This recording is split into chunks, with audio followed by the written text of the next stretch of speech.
Wahrheit. Lass uns noch einmal stille werden und beten. Herr Jesus, danke dafür, dass wir den besten Auftrag haben, den besten Auftraggeber, die beste Botschaft. Und Herr Jesus, danke dafür, dass wir das Beste auch geben dürfen für dich. So übernimm diesen Gottesdienst, schenke Gnade in der Verteilung deines Wortes, schenk, dass deine Gedanken rüberkommen, dass wir berührt werden von deinem Wort und dass wir ganz bewusst sagen, Herr Jesus, hier sind wir. Oh Herr Jesus, in all unserer Schwachheit, hier sind wir wollen alles dir zur Verfügung stellen. Danke dafür. Amen. Wir machen weiter mit unseren Schritten durch die Bibel. 1. Korinther, Kapitel 8. Nehmet euch der Schwachen an. Nun, die Frage der Korinther, was hatten sie für eine Frage gestellt? Wenn ihr eine Bibel mit dabei habt, schlagt auf. 1. Korinther, Kapitel 8. Und ich lese dort noch einmal Vers 1. Das Schreiben oder der Korintherbrief, die Korintherbriefe ist ja ein Briefverkehr. Wir haben gesagt, es gibt 4 Korintherbriefe, 2 haben wir noch, die anderen 2 sind verloren gegangen. Und so stellen die Korinther dem Apostel Paulus die Frage, ja, dürfen wir Götzenopferfleisch essen, das im Tempel geopfert wurde?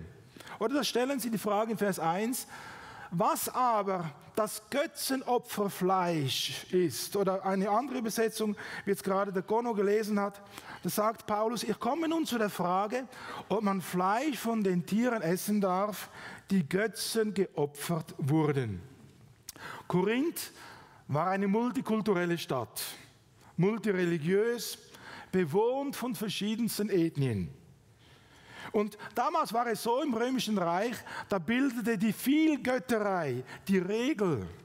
In jeder Stadt, wo man hinkam im Römischen Reich, da war eine Riesenanzahl von Tempeln, Götzendiensten und so weiter. Der Apostel Paulus, er ist unterwegs, können wir nachlesen in der Apostelgeschichte.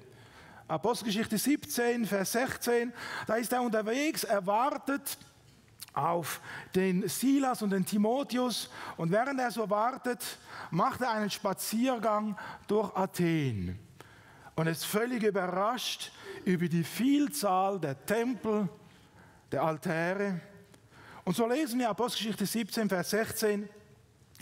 Und Paulus stellte fest, dass die Stadt voller Götzenbilder war. Das empörte und erschütterte ihn im Innersten. Das war normal in der damaligen Zeit. Und es waren Götzenbilder aus Stein, Holz, Silber, Gold und so weiter. Da wurden riesengroße Tempelanlagen gebaut. Und diese Opferrituale zugunsten dieser Gottheiten, dieser Götzen aus Stein, Holz, Silber, die waren oft verbunden mit blutigen Opferritualen. Auch verbunden mit Unmoral, mit Tempelprostitution und so weiter und so fort. Und dieser Götzenglaube war zutiefst im Denken der Menschen verankert. So predigt Paulus zum Beispiel eines Tages das Evangelium in Lystra. Und er als Apostel hat apostolische Wunder vollbracht. Das heißt, er hat einen lahmen Mann gehend gemacht. Und aufgrund dessen kommt die Volksmenge zusammen und sagen, was ist das? Schlagt auf Apostelgeschichte 14, ab Vers 11. Da lesen wir, wie die Leute sehen, was Paulus tut. Und da lese ich, viele Leute hatten gesehen, was Paulus da tat. Und sie riefen auf Lyakonisch, die Götter sind aus Menschen zu uns herabgekommen. Also Paulus hat es anscheinend nicht verstanden. Aber sie riefen, die Götter sind zu uns herabgekommen. Und sie nannten den Barnabas Zeus und den Paulus Hermes, weil er das Wort geführt hatte. Und dann heißt es da, der Priester des Zeus-Tempels, er ließ vor der Stadt Stiere und Kränze zum Stadttor schaffen und wollte den Aposteln zusammen mit der Bevölkerung Opfer bringen. Das heißt, es war so verankert in dem ganzen Denken der damaligen Zeit, dass man Opfertiere gebracht hat. Paulus bemerkt das dann und so lesen wir dann in Vers 14. Als aber Barnabas und Paulus davon hörten, da rissen sie entsetzt ihre Obergewänder ein, rannten in die Menge und riefen, ihr Leute, was macht ihr da? Wir sind doch auch nur Menschen, genau wie ihr. Und wir verkündigen euch die Heilsbotschaft, dass ihr euch gerade von diesen Nichtigkeiten zu dem lebendigen Gott bekehren sollt, zu dem Gott, der Himmel und die Erde und das Meer mit allem, was darinnen ist, geschaffen hat. Opferkult war damals normal. In allen Städten wurden geopfert, Unmengen an Tiere. Und es stellt sich natürlich die Frage, und deswegen stellen die Korinther die Frage, ja, was ist nun mit diesem Götzenopferfleisch? Darf man das essen oder darf man es nicht? Und dann sagt Paulus, Vers 5, was nun das Essen von Götzenopferfleisch betrifft, also wir gehen wieder zurück, 1. Korinther Kapitel 8, Vers 5. Da sagt Paulus auf die Frage der Korinther, ja, was nun das Essen von Götzenopferfleisch betrifft, da wissen wir doch, dass es gar keine Götzen gibt in der Welt, außer dem einen Gott. Götzen, sie sind nichts. Götzen sind nur Abbilder von Stein, von Holz, von Gold oder Silber. Auch heute noch. All diese Bilder, die wir sehen, Ikonen, Statuen und so weiter, es sind nur Götzen. Sie sind nichts. Sie sind Trugbilder, Schnitzwerk aus Holz. Und der Prophet Jesaja, wenn er darüber nachdenkt, er fängt an zu spotten und er sagt, schlag mal auf Jesaja 40, Vers 18. Und welche Tragik ist es, wenn man dann vor so einem Holzklotz niederkniet und seine Gebete zu diesem Holzklotz schickt und zu diesem Holzklotz sagt, bitte erhöre meine Gebete. Eine riesengroße Tragik. Und genau das zeigt uns der Jesaja auf in Jesaja 40 ab Vers 18. Da stellt er groß die Frage in den Raum, mit wem wollt ihr denn Gott vergleichen? Hält irgendetwas denn einen Vergleich mit ihm aus? Das Götzenbild etwa, das der Kunsthandwerker gießt? Merkt ihr die ganze Ironie? Der Kunsthandwerker, er gießt es, er macht sich Mühe, er müht sich ab. Der Goldschmied, der es dann mit Gold überzieht und mit silbernen Kettchen umhängt. Er wählt ein Stück Holz. Und dann, wie so eine Parodie, das nicht fault. Und sucht einen geschickten Künstler. Der stellt ihm dann das Götterbild auf, damit es nicht wackelt. Das sind Götzen aus Holz, Stein, Gold oder Silber. Und doch, gerade solchen wurde in der damaligen Zeit geopfert. Und deswegen die Frage der Korinther ist mehr als berechtigt, wenn sie fragen, ja, was können wir denn mit diesem Fleisch tun? Ist es schädlich, wenn ich es esse? Dieses Fleisch wurde doch den Götzen, den Dämonen geopfert. Komme ich eventuell unter einen Bann? Kann das für mich negativ sein? Kann es mein geistliches Leben beeinflussen? Paulus, er sagt etwas Grundlegendes. Und erinnert auch an das, was der Herr Jesus gesagt hat. Das, was vom Menschen in den Mund hineingeht, das verunreinigt den Menschen nicht. Und genau das Gleiche sagt auch der Apostel Paulus in 1. Korinther 8, Vers 8. Er sagt dort, ein Nahrungsmittel wird uns nicht vor Gottes Gericht bringen. Wir haben keinen Nachteil, wenn wir nicht davon essen. Und wir haben keinen Vorteil, wenn wir davon essen. Für Paulus bleibt Fleisch Fleisch. Kein Vorteil, kein Nachteil. Fleisch ist gut zum Essen, ob es nun halal ist, koscher oder Schweinefleisch. Paulus sagt sogar noch etwas anderes, Vers 8a, nach der Übersetzung, neue evangelistische Übersetzung. Es ist ein Nahrungsmittel und wird uns nicht vor Gottes Gericht bringen. Ein kleiner Schlag ans Schienbein der Vegetarier. Ja, er sagt, die Frage ist, was ist mit dem Fleisch? Er sagt Paulus, ein Nahrungsmittel und wird uns nicht vor Gottes Gericht bringen. Ob es gesund ist, zu viel, Harnsäure in den Knochen und so, ist auch nicht so gut, gibt Ablagerung, Rheumatismus und so weiter und so fort, aber es gibt noch andere Sachen. Aber es ist ein Nahrungsmittel. Geistlich gesehen völlig wertneutral. Und es ist interessant, dabei ist eine zweifache Reaktion zu sehen, nämlich die Reaktion der Starken. Die Starken sagen, ja weißt du, ich habe die Freiheit, ich darf doch das. Und die Schwachen, das schlechte Gewissen der Schwachen, die sagen, nein, das darf ich eher nicht. Und da gibt Paulus gleich einmal eine Antwort. In Vers 1b. Oder die Frage war ja, was ist aber mit Götzenopferfleisch, darf ich es essen? Und dann kommt Paulus und sagt, gewiss, Vers 1b, gewiss, wir haben alle doch die Erkenntnis. Ja, wir wissen doch, wir sind frei, gerade die Starken, wir sind frei. Wir dürfen das, kein Problem. Wir haben ein großes Gewissen. Und dann sagt Paulus, gewiss, wir haben doch alle die Erkenntnis. Und dann sagt er gleich, aber diese Erkenntnis lässt uns schnell eingebildet werden. Erkenntnis, Wissen ohne Demut artet schnell in Hochmut und Eingebildetsein aus. Erkenntnis, Wissen ohne ein demütiges Herz dahinter. Und gerade das war das Problem der sogenannten Starken in Korinth. Wir haben die Freiheit. Weißt du, Paulus, das macht mir doch nichts aus. Ich gehe in den Tempel, da wird billiges Fleisch angeboten. Da schone ich meinen Geldbeutel, wunderbar, und ich esse dieses Fleisch mit Hochgenuss. Ich hätte es vielleicht auch getan. Ich bin doch nicht blöd. Warum soll ich das billige Fleisch nehmen und dafür mehr bezahlen? Und genauso haben wahrscheinlich auch die Korinther gedacht. Aber wisst ihr, ein solches Verhalten von diesen sogenannten Starken in Korinth ist nichts anderes als Angeberei. Nichts anderes als großtuerische Wichtigtuerei.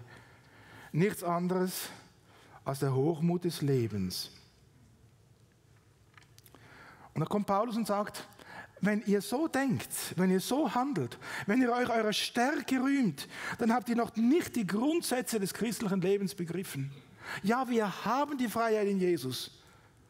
Aber pass auf, dass dir diese Freiheit nicht dazu gereicht, dass du hochnäsig über andere hinunterschaust, die vielleicht diese Freiheit eben nicht haben. Die vielleicht ein engeres Gewissen haben. Und deswegen sagt dann Paulus in Vers 2, wenn nun jemand meint, etwas Besonderes erkannt zu haben, dann hat er noch nicht einmal erkannt, was man eigentlich erkennen sollte. Die Starken in Korinth, die brüsten sich ihres Wissens. Aber wisst ihr, solche Brüstung des Wissens hat nichts mit geistlicher Erkenntnis zu tun. Wenn jemand von oben herab auf seine Glaubensgeschwister sieht, die vielleicht gewisse Dinge anders sehen, die vielleicht ein engeres Gewissen haben, die vielleicht eher sich zurückziehen. Aber weißt du, ich habe doch die Freiheit. Wenn man dann noch besserwisserisch über diese herfährt, sich lustig macht über die Nöte von Christen, schmunzelt vielleicht auch über das feine und sensible Gewissen, dann hat das nichts mehr zu tun mit christlicher Freiheit. Über einen solchen Christen sagt Paulus, du hast noch nicht einmal die grundlegendsten Dinge des christlichen Lebens erfasst. Du bist im Grunde genommen, obwohl du dich stark fühlst, obwohl du die Freiheit hast, in den Götzenopfertempel zu gehen und dieses Fleisch zu essen, sagt Paulus, du bist im Grunde genommen total ungeistlich. Du bist von nichts anderem geprägt als von dir selber. Was macht denn eigentlich einen Starken wirklich aus? Oder die Korinther, die einen fühlen sich so stark. Ich habe die Freiheit. Ich darf das tun. Aber was macht eigentlich einen Starken richtig aus? Paulus sagt es so in Vers 3. Echtes Wissen ist nur bei dem zu finden, der Gott liebt. Denn wer Gott liebt, weiß, dass Gott ihn kennt und liebt. Was macht ein echt starker aus? Was ist ein starker Christ? Was denkt ihr? Wir haben es gelesen, lesen noch einmal, Vers 3. Echtes Wissen, oder die haben ja angegeben, ich habe die Freiheit, ich habe das Wissen, dass dieses Fleisch mich nicht beschädigt, mich nicht verunreinigt. Sie haben angegeben, ich kann in den Tempel der Götzen gehen und dort Fleisch essen, kein Problem. Paulus sagt, ja, aber es stellt sich die Frage, ja, was macht dann einen echt starken Christen aus? Die Antwort ist hier, echtes Wissen ist nur bei dem zu finden, der Gott liebt. Denn wer Gott liebt, weiß, dass Gott ihn kennt und liebt. Ein echt starker, er weiß und er ist durchdrungen von der Liebe Gottes. Er weiß, was er ist. Er weiß, ich bin völlig verloren, da ist keiner gerecht, auch nicht einer. Er weiß, was er für alles angerichtet hat. Er weiß, durch welchen Schmutz der Sünde er ging. Er weiß, dass es einzig die Liebe Gottes ist, die ihn aus dieser Sünde herausgeholt hat. Das macht einen echten Starken aus, dass er weiß, was er war und was er jetzt ist, durch die Gnade und Liebe des lebendigen Gottes. Ein Kind Gottes, erlöst. Er weiß, ich kann nichts bringen. Und der Herr Jesus, er liebt mich dennoch. Das macht einen echten Starken aus. Ein echter Starker, er weiß, in mir selber bin ich total verloren. Und der Herr Jesus, er ging mir nach und hat mich errettet. Er nimmt mich an, so wie ich bin, weil ich zu ihm komme, zum Kreuz auf Golgatha. Das macht einen Starken aus. Ein Starker macht das aus, er weiß, meine Sünde trennt mich eigentlich von Gott. Aber ich bin versöhnt durch das, was Jesus getan hat am Kreuz von Golgatha. Und wisst ihr, dieses Wissen, dieses Starken, das macht ihn demütig. Der kann nicht mehr protzen und sagen, weißt du, ich habe die Freiheit, in den Tempel zu gehen und dort billiges Fleisch zu essen. Ein solcher Mensch, er wird demütig, er wird still und er wird bescheiden. Und diese Demut, diese Stille und diese Bescheidenheit machen einen echten, starken Christen aus. Nicht stark in dem Sinne, wie die Welt einem als stark anschaut, sondern stark in den Augen Gottes. Stark gemacht durch das, was Jesus aus ihm gemacht hat. Und ein solcher Starker, er ist geprägt. Er muss sich nicht brüsten. Er ist geprägt von der Liebe. Durchdrungen von der Liebe. Weil er selber Gottes Liebe in seinem Leben erfahren hat. Weil er erfahren hat, dass die Liebe Gottes ihn angenommen hat, trotz seiner Schuld und Sünde. Er ist durchdrungen von der Liebe Gottes, die aus ihm ein Kind Gottes machte. Und deswegen ist ein solch starker, in Anführungsstrichen, ist von Liebe geprägt. Er kann nur anbeten über dem, was Gott aus seinem Leben getan hat. Er kann nur Danke sagen, dass gerade Gott ihn aus dem Sumpf der Sünde herausgeholt hat. Er kann nur Danke sagen über die Herrlichkeit und die Größe Gottes in seinem Leben. Und wisst ihr, ein solches Wissen macht einem stille. Und dieses Wissen veranlasst einem, dem Gegenüber auch in Liebe zu begegnen. Weißt du, Jesus liebt dich genau so, wie du vor mir stehst. Und der Herr Jesus möchte dich erfassen. Der Herr Jesus möchte dein Leben verändern. Der Herr Jesus möchte dein Leben umgestalten. Und diese Liebe lässt einen jedem Menschen mit Respekt begegnen, egal wie er aussieht, egal welche Hautfarbe er hat. Vor einigen Tagen habe ich eine Fernsehsendung gesehen über den Ku Klux Klan. Ich bin erschüttert, da wird mit der Bibel in der Hand wird Rassismus gepredigt. Aber die Bibel sagt uns ganz etwas anderes. Gott hat die Welt so geliebt, schwarz, gelb, rot, weiß, alle. Und deswegen kann ich, wenn ich von der Liebe Gottes durchdrungen bin, kann ich dem anderen nur mit Respekt begegnen. Ihm in Zuvorkommenheit entgegenkommen. Und wisst ihr, dann geht der Paulus weiter und er sagt dann, ein Starker im biblischen Sinne, der fängt an, um der Liebe Jesu willen, fängt er an, seine Freiheiten einzuschränken, um seinen Bruder, seine Schwester zu gewinnen, um keinen Anstoß zu sein. Was denkt ihr, wenn ihr als Missionar in ein muslimisches Land geht? Wie würdet ihr euch verhalten? Habt ihr euch noch nie auseinandergesetzt, wenn Gott euch als Missionar oder Missionarin in ein muslimisches Land schickt? Wenn nicht, dann tut's mal. Denkt darüber nach, was müsste ich tun, um einen Menschen in einem muslimischen Land für Jesus zu gewinnen? Ihr würdet euch ganz anders kleiden. Ihr würdet ganz andere Dinge essen. Und dann seid ihr in diesem muslimischen Land, ihr habt Freunde gewonnen und dann ladet ihr eure Freunde, eure muslimischen Freunde ein zu einem Essen. Ihr betet vor dem Essen. Die muslimischen Freunde, die akzeptieren das, wenn ihr betet. Sie schätzen das sogar. Aber dann habt ihr einen wunderbaren Schweinebraten gekocht. Ja, meint ihr dann, dass eure muslimischen Freunde das schätzen würden? Ihr habt doch die Freiheit. Ich bin in Bayern geboren. Nee, nur spielerisch, ja. Ich habe gerne Schweinebraten mit Kruste und ein Maß Bier. Ja, ich habe doch die Freiheit, das zu essen. Aber dann seid ihr irgendwo in einem muslimischen Land und ihr setzt euren Freunden einen Schweinebraten aus Bayern mit einem Maß vor.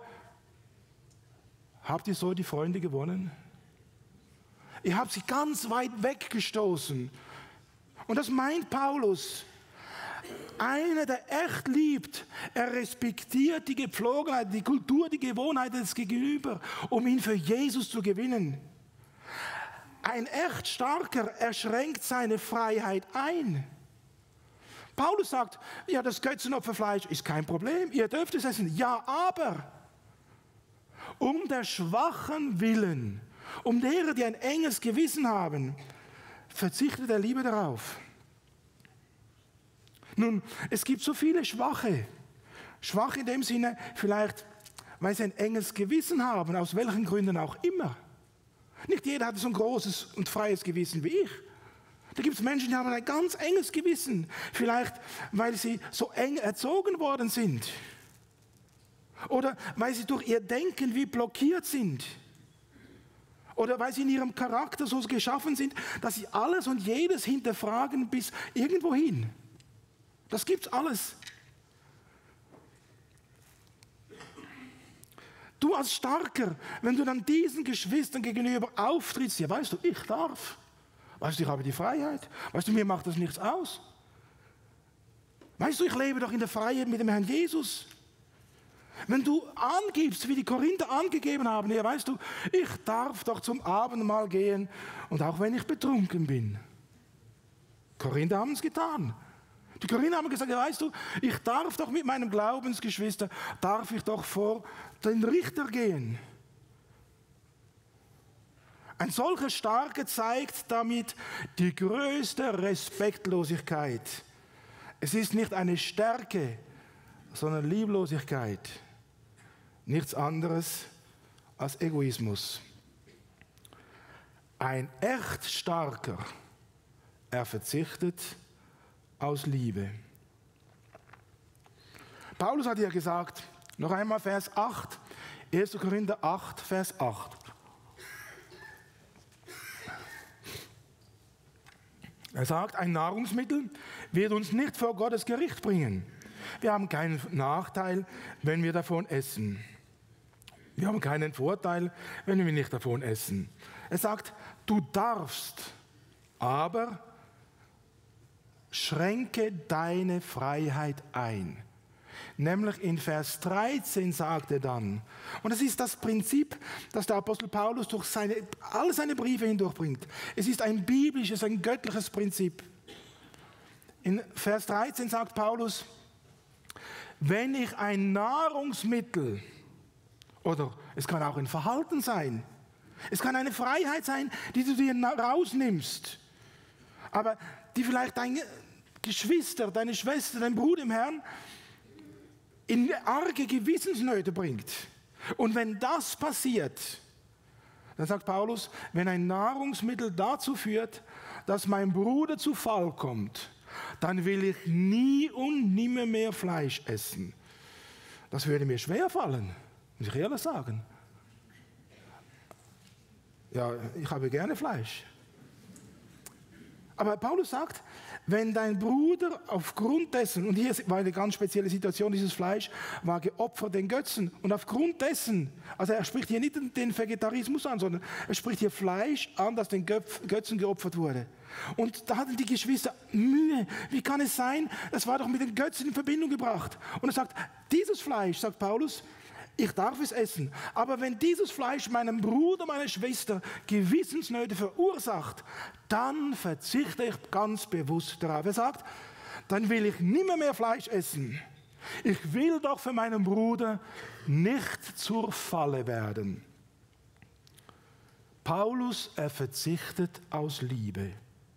Aus Liebe schränkt sich Paulus ein. Er nimmt Rücksicht gegenüber dem Schwächeren. Aus Liebe verzichtet Paulus auf Dinge, um seinem Glaubensbruder, seiner Glaubensschwester keinen Anstoß zu sein. Er will sie gewinnen für Jesus. Und wisst ihr, ein solches Denken ist biblisches Denken, bedeutet ein biblischer Lebensstil und ist ein biblisches Miteinander, auch innerhalb der Gemeinde. Wir als Gemeinde Jesus, es stimmt, wir sind zur Freiheit berufen. Schlagen Sie mal auf, Galater 5, Vers 13. Galater 5, 13. Da schreibt der Apostel Paulus den Galatern, denn ihr seid zur Freiheit berufen. Das ist das, wir sind berufen zur Freiheit in Jesus. Und dann kommt gleich ein Einschub, also Galater 5, 13a, da kommt gleich der Einschub, wo er sagt, aber macht eure Freiheit nicht zu einem Vorwand für das Fleisch, sondern dienet einander in der Liebe. Das heißt, im Miteinander als Gemeinde Jesu soll die Liebe der prägende Faktor sein. Wenn du einen Bruder einlädst, der ehemalig Alkoholiker war, dann kommt kein Tropfen Alkohol auf den Tisch. Ganz klar. Null Toleranz. Aus Liebe gegenüber deinem Bruder. Macht eure Freiheit nicht zu einem Vorwand für das Fleisch. Das, was uns prägt, soll Liebe sein. Und deswegen sagt auch Paulus in Römer Kapitel 14, Vers 15, genau wieder das Gleiche. Römer 14, 15.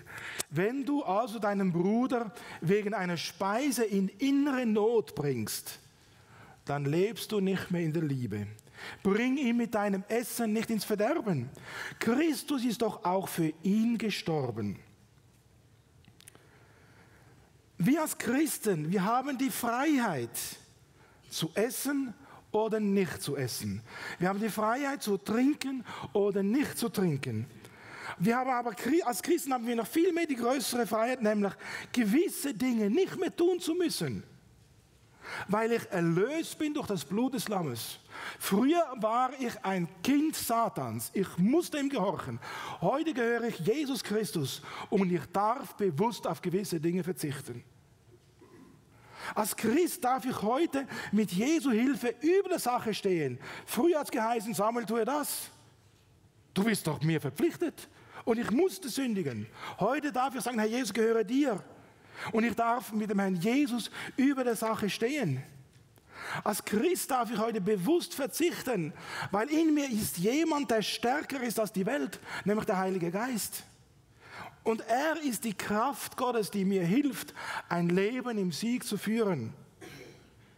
Als Christ geht es nicht mehr um mich. Die Korinther sagen, ja weißt du, ich bin doch stark.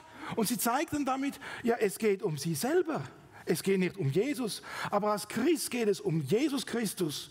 Und es geht, weil es um Jesus geht, geht es immer auch um die Seelen des anderen. Es geht um ihr Heil. Es geht um das Wachstum im Glauben. Es geht darum, dass dein Glaubensbruder, deine Glaubensschwester mit dem Herrn Jesus unterwegs ist. Und weil es so ist, deswegen sagt Paulus, darum verzichte ich lieber darauf. Weil er das Gegenüber für Jesus gewinnen will. Da stellt sich auch die Frage, gibt es Dinge in deinem Leben, wo du vielleicht auch verzichten solltest? Weil es deinem Bruder, deiner Schwester zur Not wird, zur Anfechtung? Jeder muss die Frage selber beantworten. Und nun komme ich zu eben dem Thema, das eigentlich wie als Überschrift war, den Schwachen tragen oder den Schwachen annehmen. Eigentlich gehört das nicht ganz zu diesem Kapitel.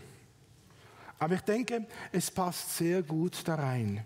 Denn wir sind doch stark, oder nicht? Und was hat eigentlich der Starke zu tun? Er hat doch die Aufgabe, den Schwachen zu tragen, oder nicht? Ich kann mich gut erinnern, während meiner Militärdienstzeit, wir waren unterwegs im Gebirge und hat einer unserer Kameraden einen Zusammenbruch. Wir waren mit Vollpackung unterwegs, Handgranaten und so weiter. Einer ist zusammengebrochen.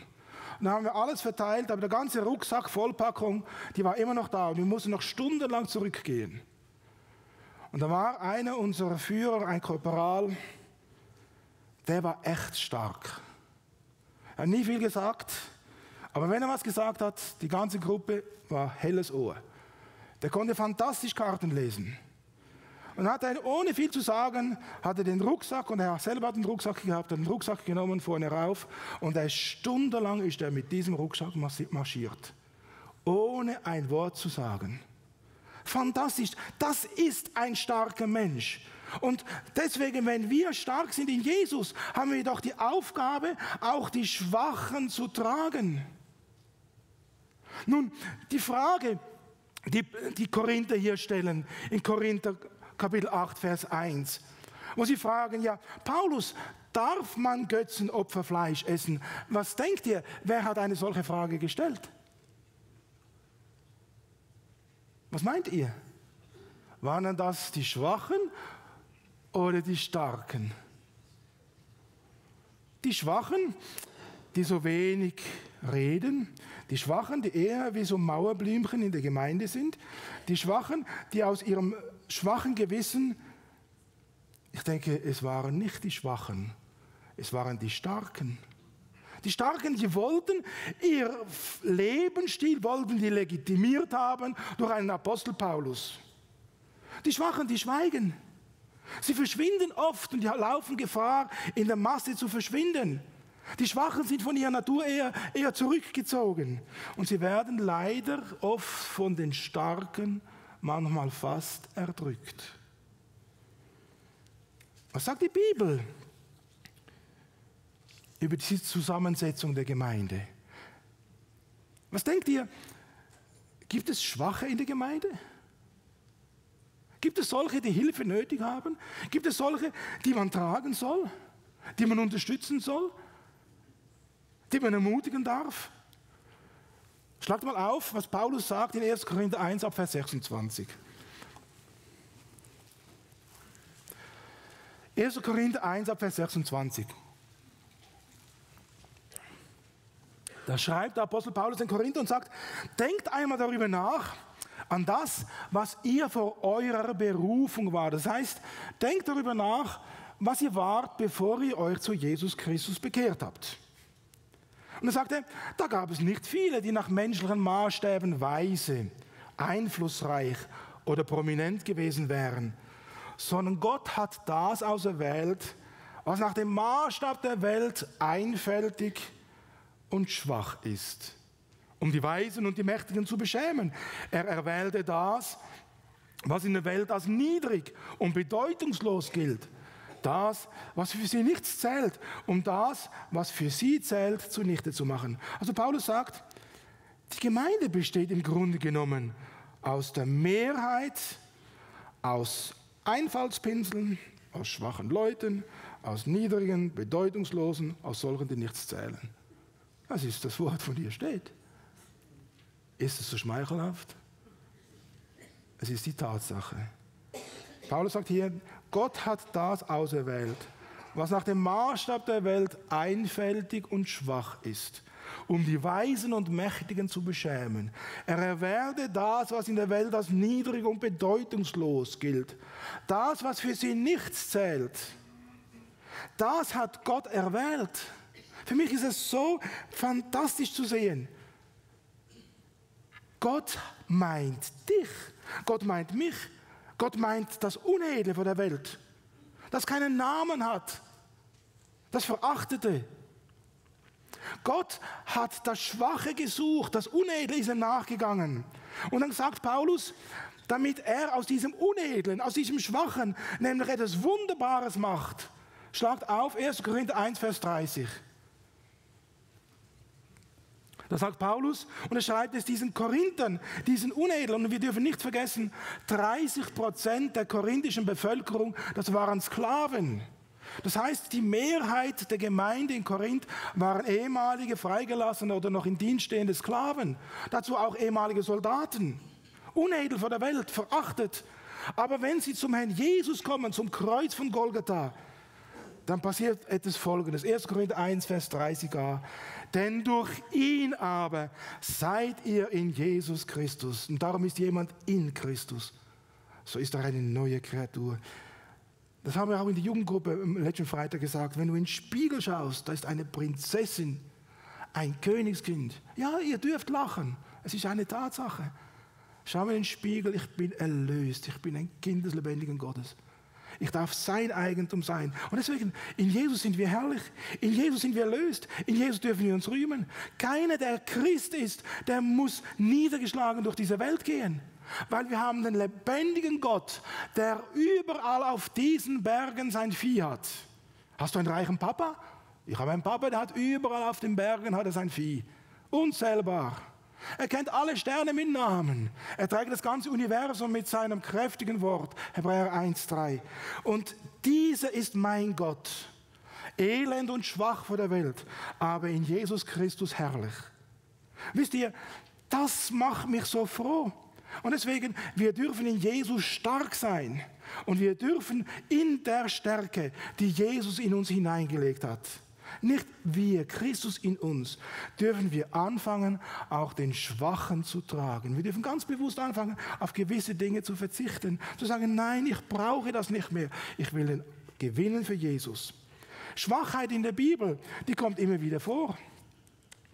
Die Bibel ist voller von Schwachheit. Zum Beispiel, wenn ich in die Gemeinde Jesus hineinschaue, da gibt es doch viele von Gott zugelassene Schwachheit. Wie viele Kinder Gottes, die gehen, obwohl sie eine echte, eine tiefe, eine lebendige Beziehung mit Jesus pflegen, gehen körperlich, seelisch, gehen sie durch Tiefen, durch Nöte, durch Krankheit, durch Leid. Wie oft beten wir auch in der Gemeinde für Menschen, die krank sind. Herr Jesus, schenk du dieses Wunder. Und doch, manchmal trifft dieses Wunder nicht ein. Manchmal dürfen wir erfahren, wie der Herr Jesus eingreift.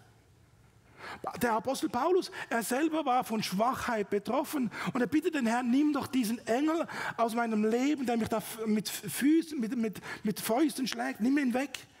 Timotheus litt an Magenproblemen und der Paulus, er geht zum lebendigen Gott und er bittet ihn, nimm diese Krankheit von mir. Könnt ihr aufschlagen, 2. Korinther 12 ab Vers 8. 2. Korinther 12 ab Vers 8.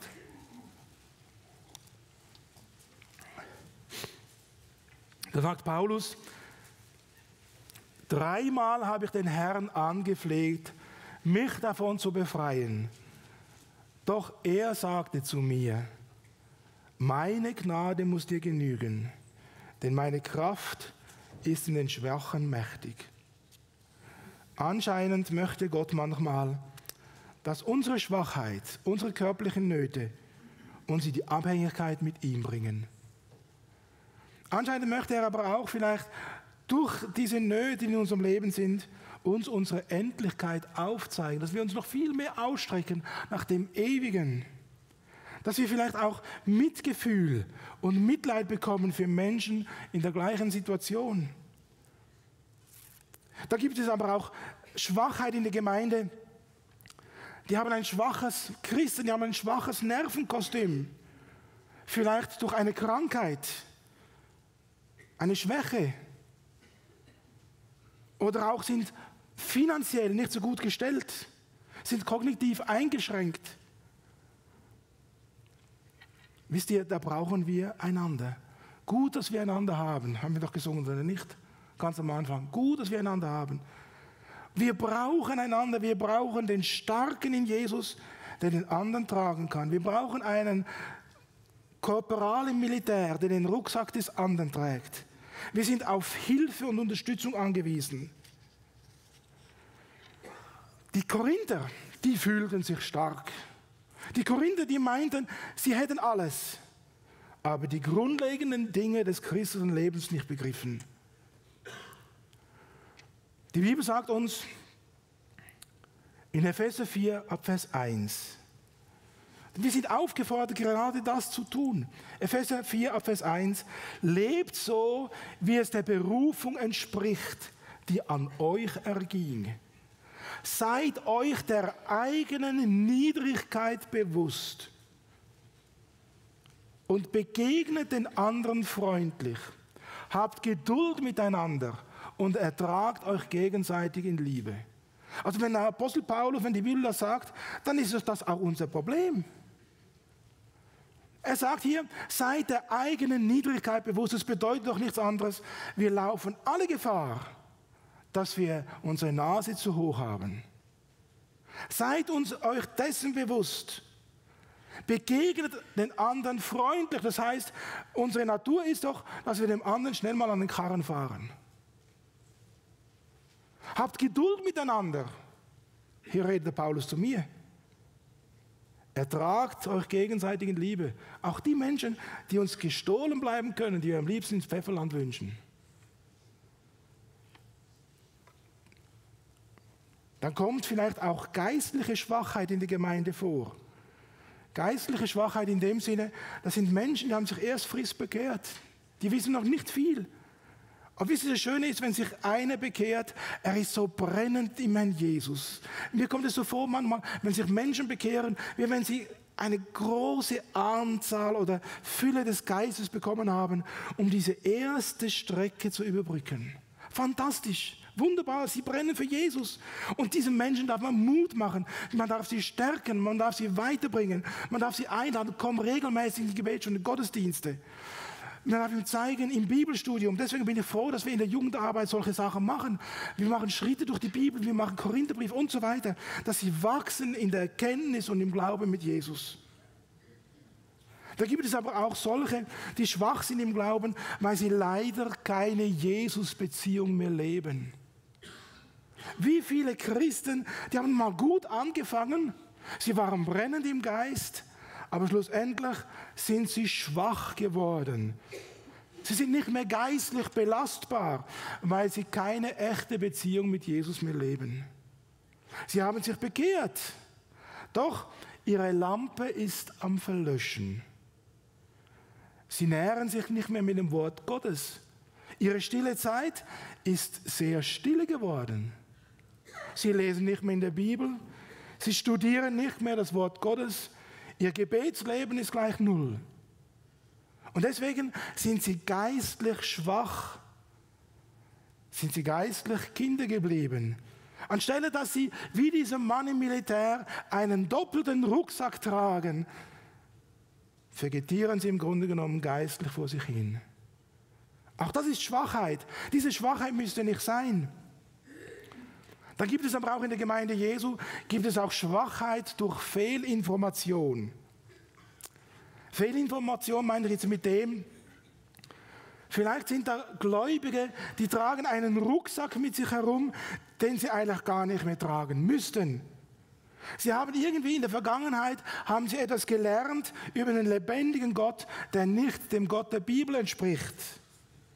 Vielleicht waren ihre Eltern gewalttätig, falsche Vorbilder. Und sie haben solch eine Last mit ihr Leben mitgekommen, das eigentlich gar nicht dem entspricht, was das Gottesbild der Bibel ist. Sie sind schwach durch Fehlinformation. Sie haben negative Erfahrungen gemacht, vielleicht mit anderen Christen, sind bitter enttäuscht. Heute Morgen hätte ich gerne das Lied gesungen, wenn Menschen dich verlassen, dann lass den Herrn nicht los. Tu es ruhig weiter sagen, traue deinem Gott. Leider haben wir das Lied nicht gefunden. Aber wisst ihr, das ist doch das große Problem, auch gerade in der Gemeinde Jesu. Wie oft werden wir enttäuscht und wie oft enttäuschen wir?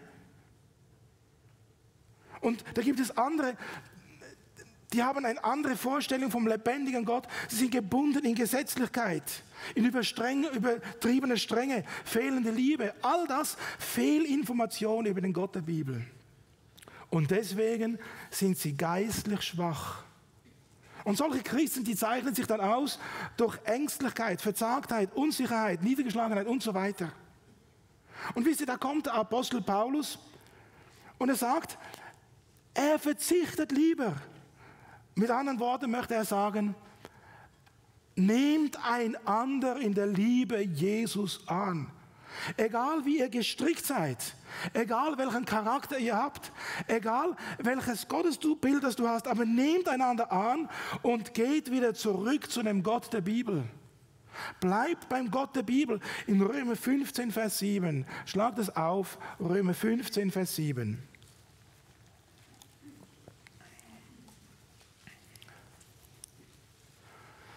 Da sagt Paulus, nehmt einander freundlich an. Freundlich. Ein strahlendes Lachen. Geht aufeinander zu. Schön, dass du da bist. Wie geht es dir? Aber wenn ihr so fragt, dann seid auch bereit für eine Antwort, die vielleicht euch nicht passt.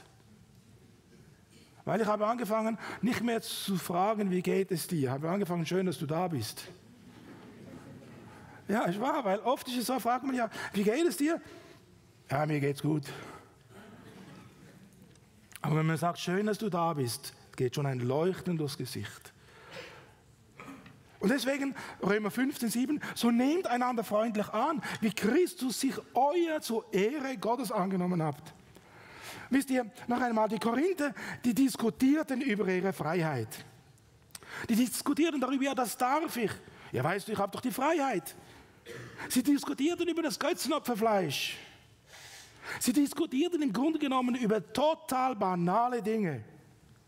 Und sie vergaßen sich dabei, gegenseitig anzunehmen. Sie nahmen keine Rücksicht mehr, lebten in Sünde. Anstatt dass sie um Jesu Liebe willen anfingen zu verzichten, einander anzunehmen, dem anderen zu helfen auf dem Weg mit Jesus, den anderen zu ermutigen, wenn er niedergeschlagen ist, zu trösten, wenn er traurig ist, zu ermahnen, wenn jemand in Sünde lebt. Komm, wir gehen wieder zurück zum Herrn Jesus. Miteinander schaffen wir es. Komm, wir beten miteinander. Wenn du in Nöte bist, dann komm doch, wir beten miteinander. Wenn du in Anfechtungen bist, gib mir ein Telefon, dann beten wir am Telefon miteinander. Anstatt dass sie sich halfen, um wieder zurechtzukommen, anstelle dass sie trugen miteinander, anstelle dass sie sich um die Alten und Schwachen kümmerten. Da diskutierten sie über banale Dinge. Ist es nicht auch in unserem Gemeindeleben oft so? Wir diskutieren über alles, aber wir vergessen den Nächsten. Und deswegen möchte ich schließen mit einigen Bibelversen. Römer 14, Vers 1.